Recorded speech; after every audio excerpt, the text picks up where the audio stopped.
Hey guys, welcome back to the channel. In today's video, we got a bunch of Illuvium stuff to cover. I haven't done just a general update video in a while, so we got things like the closed beta, which is meant to have applications open today. I was waiting for this video to do it once they were open, but I'm gonna run out of time, so I'm just putting this video out when the applications do open. I'll do a community post, I'll do a tweet as well. If it's really confusing, which I 100% think it won't be, it'll all be through Discord, then I will make a video for it. But yeah, that is coming up today. Within the next 24 hours, hopefully the registrations for the closed beta will be up. Now, keep in mind that closed beta is going to be under NDA. No content will be made from it. I think it's going to be pretty small, so we'll have to wait and see how it all pans out in that sense, but at least they can get around to testing, so keep your eye out for that. Now, the first thing I want to look at is basically this screen that we did get leaked a while back, looking at, like, you know, just sort of the home screen of the game, what it's going to look like. Looks really clean, just your menu selection. You can see up the top there, you got survival, overworld, and then Leviathan. Leviathan, I'm assuming, will have both of your arena formats in it, unless they will add another tab for like ranked arena. Overworld's obviously where you go to capture them, and then survival is the survival mode. The first closed beta is only going to have the survival mode, no open world or anything like that. But I mean, the general UI looks pretty clean. You got the waves you got to get through. I know I've heard Grant say that level 10 is impossible at the moment in their balancing. So hopefully someone can get in there and show them how it's done, but we'll have to wait and see.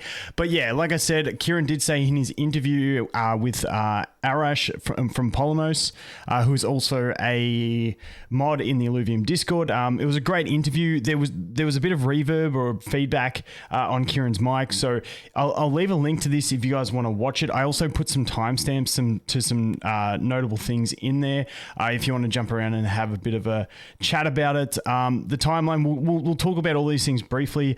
We've got the timeline here, the private beta, which we just spoke about, seed unlock, and the Rue story. For those that don't know what I'm mentioning, the Rue story, Vetemore leaked this one. He got the leak off of Grant for this tree kangaroo, and they had a bit of a story about that, about Kieran teased it on Twitter, so they do go through it in that interview. So if you guys want to check that out, jump over and check out that video. The timestamp is there. But the main thing I want to look at from this interview was basically the timeline. So he, Arash, sorry dude, I don't know how to say names. I suck at pronunciation. But basically he asked Kieran about the timeline, saying, you know, is the game going to be delayed? Kieran, being the ever optimist, didn't want to say yes to it being delayed with all the issues that we have with SILV going on, and they're trying to, you know, get SILV version 2, staking version 2. And if anyone's asking questions about that, it's all being worked through at the moment. I'm sure we will get a 100% statement once it's done. But the way I understand it at the moment is that the staking, to get SILV V2, they got to have staking V2, and to get staking V2, they've got to have the contracts audited. So that's a process that's out of their control. I believe that's where we're at with it. Don't quote me 100%, but I believe that's where we're at. So we're just chilling. Your staking rewards have been frozen, but they are still generating, and you will get it all back once we do cross over to the version 2. That's the basics there. On top of that, like I said, Kieran was talking about how for the release of the game, that those things don't really affect the development of the game. So he didn't say, yes, we're definitely going to get it done by the end of March. For me personally, I just see it looks like there's a lot of work to be done. And because I don't like to get overhyped and then let myself down, in my mind, I'm thinking April, May for a launch. And if it does happen in March, I'll be extremely excited. I just trying to curb my excitement like that so I don't get my hopes up. But hopefully they can get it done by then. And I'm sure, like, once they get a bit closer, understand a bit more what's going on, once they get these contracts audited and stuff, they'll have a better idea of where they're at. Now, Kieran did also go on to say with the private beta that they didn't really want to push out the private beta too fast while these issues were going on, but I'm glad that they are getting the registrations open and getting things flowing, because otherwise you would be impacting the rest of the production with this SILV stuff, because obviously, you know, you want to have some closed beta testing to get all the kinks out of the game. So luckily they are going through with all that stuff, so it should be pretty clean. What else did he talk about? The seed unlock. So at the end of March, the seed tokens start unlocking. Kieran spoke about how he's got this idea to try and get the seed investors to hang around a bit longer. He didn't really elaborate on it at all, so I'm sure he'll go through that behind the scenes, and hopefully we can get some more stability behind the token around that time, because, you know, it's right on when the game's supposed to launch, and if it is delayed, it's probably going to look pretty bad for the token price, but hey, that's not my area of expertise, so we'll wait and see. And those are the main things that I wanted to take out of that one there. Now, moving on from that, we've got a bunch of leaks that have been happening in Discord. Grant did a full, like a I think they did about a 3-hour stream, creating this zone with the Leviathans. The skeletons look sick. The way they're lit up looks awesome. He did, like I said, a stream here where he talked about it. Definitely jump in and go watch this stream. I'll leave this one linked as well. You've got to click on the link to get to it because it is an unlisted video. It won't display on their YouTube channel unless you have the exact link. But he sort of runs through here. Just like I'll give you guys a quick look. Obviously, it's laggy because it's in the development scene, but take everything. Like, I love watching Grant. I listened to this whole interview. I listened to it at the gym, and then, you know, I watch when I can. Not interview, sorry, this stream. He's just so passionate. It's so fantastic watching him stream and just the raw passion that comes out of it. I really do enjoy it. And he's not afraid to speak his mind, which is fantastic. I've said that before. But yeah, these scenes looking absolutely amazing. Once again, getting a good look into how they actually develop these lands and stuff like that. Moving past that, we do have some more scenery leaks that did get done during the last week or two as well. Some more here of Sanctum Mesa. I think this is a concept, but I think it's going to look really nice, all these ones. The Sea of Ancients in the I never know if it's Halcyon or Halcyon. I think it's Halcyon. That's the way I've heard it's pronounced differently, but, you know, just some more concept drawings of this. But I just love the scale, the colors, like just everything's looking super clean. Some more from the caves in there. I really like these mushrooms as well. They're just, the scale of things is ridiculous. And then you've got obviously the battle board. This reminds me of the zone. It's the second zone in the Burning Crusade.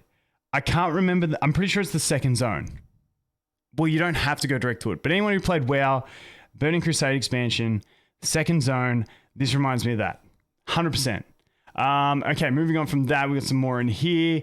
Some more of these ones. Grant's been doing a lot of work in here doing the set dressing and stuff. There were some good ones in the character league section of the Discord, in the discussion section, about how this is like a smiley face here. You know, the dude, his arms there, his feet are down here, and even speculation into what this bridge could have been. But moving on from that, we do have the obelisk there. I did hear Grant saying he wants to put some more work into the obelisk. I think it looks absolutely fantastic.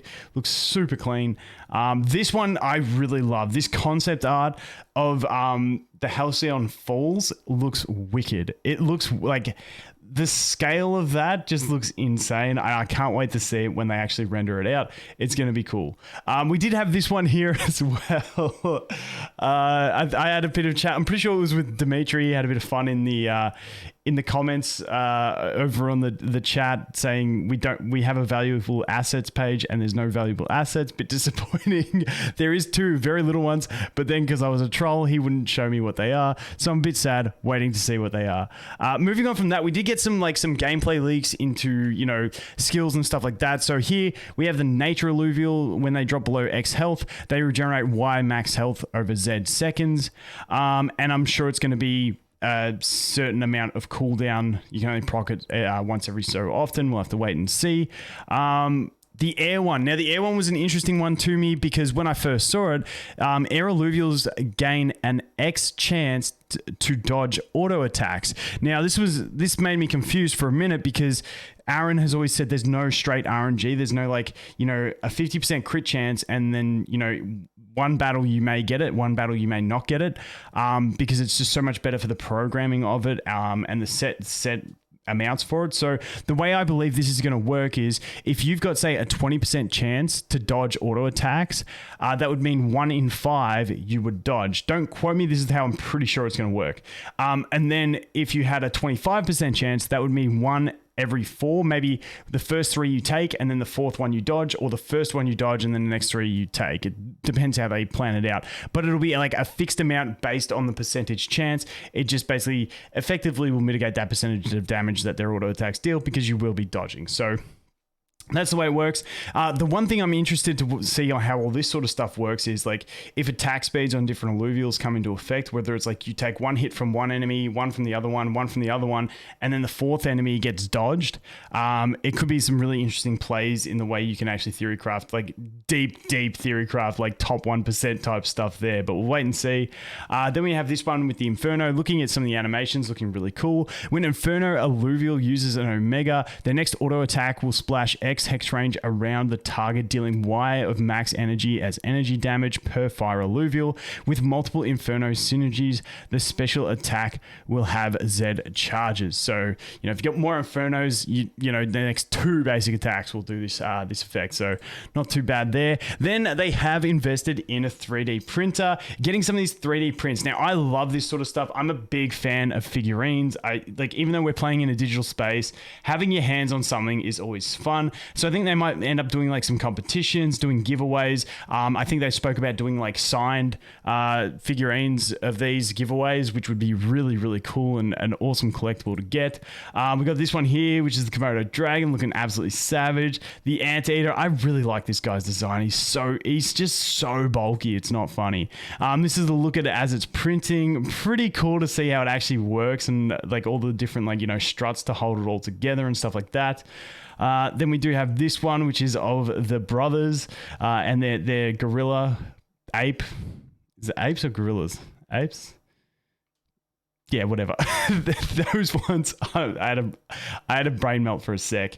Past that, they have been updating the links, getting all the different versions of the links going, kind of like evolutions in Pokemon.